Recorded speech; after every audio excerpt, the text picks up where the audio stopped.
সবই সম্ভব। আপনি নিশ্চয়ই জানেন আমার জ্যেষ্ঠ ভ্রাতা রাবণ একনিষ্ঠ এক শিব ভক্ত।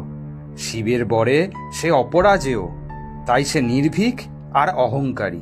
তাহলে তো আমাদের বিজয় কি সম্ভব নয়? এমন কথা বলো না ভাই লক্ষণ। রাবণকে পরাজিত না করতে পারলে তো সীতা উদ্ধার কিভাবে সম্ভব? হে প্রভু, রাবণ শিবের আশীর্বাদ ধন্য হলেও সে ধর্ম থেকে বিচ্যুত। তার বিনাশ অবশ্যম্ভাবী। তবে তাকে পরাজিত করতে হলে আপনাকে দেবী দুর্গাকে তুষ্ট করতে হবে।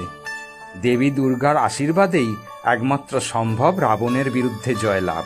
দেবী দুর্গার পূজা? কিন্তু এখন তা কিভাবে সম্ভব? দেবীর পুজোর সময় তো বসন্তকাল। হ্যাঁ, আর বসন্তকালের তো ঢের বাকি।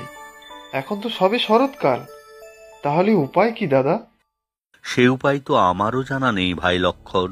হে বিভীষণ, আর কি কোনো উপায় আছে?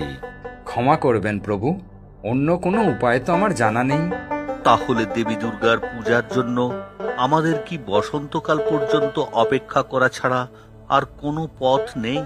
বেদনায় আমার বুক ভেঙে যাচ্ছে।